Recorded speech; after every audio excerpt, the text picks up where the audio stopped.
dossier boo xam ne damaa ëmb 2 ans plus tard wasin amul damaa li fenn suñ ko génne woon dëkk bi fenn dootul des ci dëkk bi. amuñu lenn lu ñu mën a teg ci table bi ñu ne man ma jox leen sama deret man Ousmane Sonko ñu yóbbu ko xaw ma fan daal di génn ne conclusion yi mooy lii. may leen xanaa ngeen dem jëli deretu Bob Marley de may leen xanaa ngeen dem jëli deretu Bob Marley de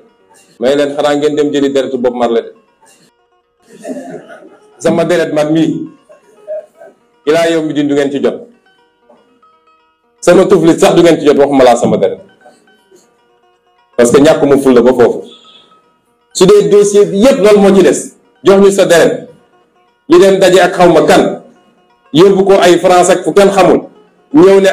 lii daje na wala lii dajewul kon de xam ngeen ni seen dossier jeex na ndax su dossier bi desee lu dul jox ma sa deret jox ma la sa deret nga tëj dossier bi te ubbi dossier complot bi du am lu toll nit toq ci sama deret ndax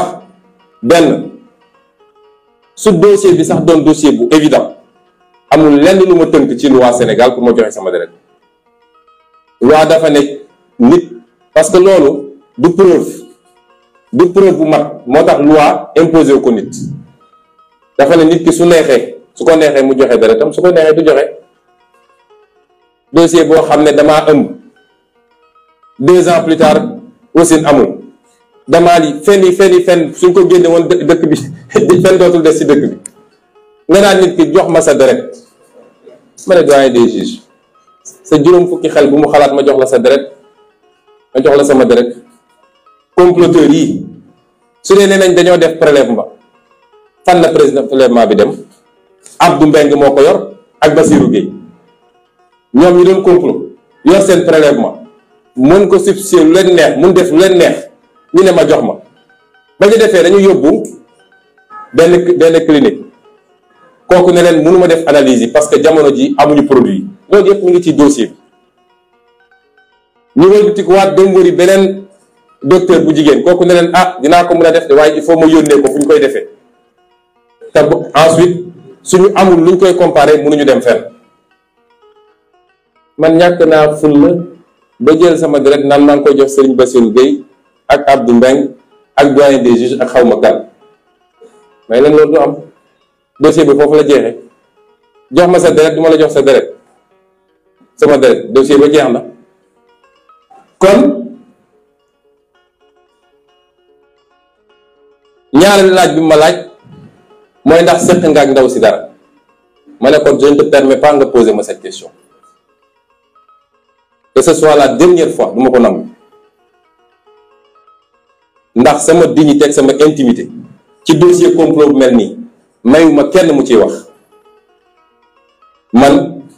dans 16 mois ñaan naa yàlla nekk président de la République du Sénégal boo amee sa preuve génneel boo amul toppal na li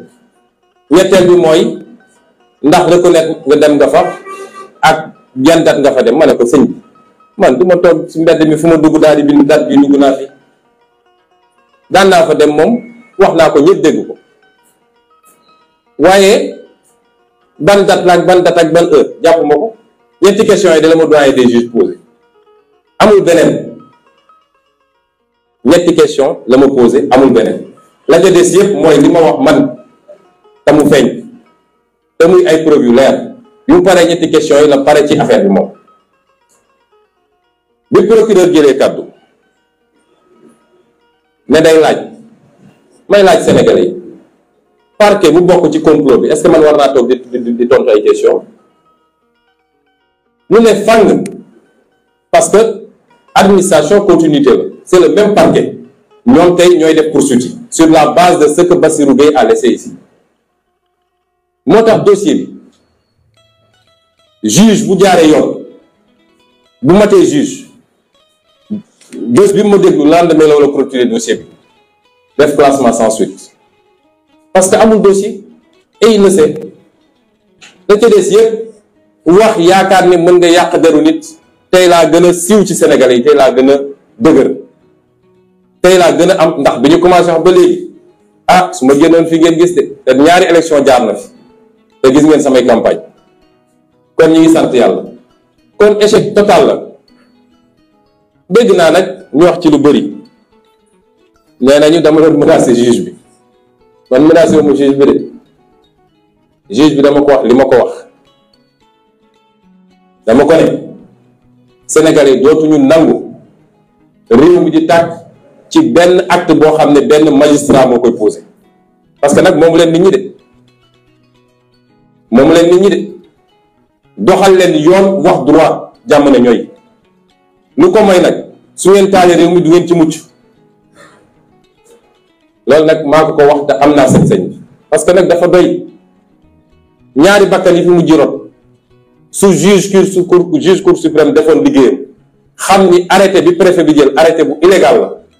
mënul tere nit ñi manifester ci base boo xam ne amul kon bakkan du rot na magistrat yi delloo si seen xel ci yàlla te bàyyi dañu nekkee ñoom ñépp xam nañ ni da ngay gis dara am magistrat boo dajal ci ruq mu ne la li mu def du yoon de waaye xam nga rek avocat yépp xam nañ ni lii du yoon waaye ñun jàng nañu nag dofuñu man nu mu tuuti am naa DEA en droit am nañu ay avocat am nañu ay magistrat nañu bàyyi dunguru bi ñu nekkee ci Macky Sall te doxal yoon suñu bëggee jàmm am ci réew parce que ma waxaat ko moo tax ma yoon gars yi jotagul dem leen toog bu dee bëgg nañu taal réew mi rek nañu essayer def lu ñu warul def ci dossier bi léegi naa Macky Sall ku mu gis ne ko lu fi xewoon du fi xewaat lu ko raw moo fi xew nañu delloo ci seen xel te respecter Sénégalais yi réew mi tal na leneen nit ñi lekkuñu naanuñu nit ñi liggéeyuñu nit ñi fajuwuñu réew mi nit ñi sonn nañ ngeen xëy suba ba ngoon jot di complot pour ni ngeen liquider adversaire politique loolu ba kañ ay magistrat leen ci jàppale foo mu jeex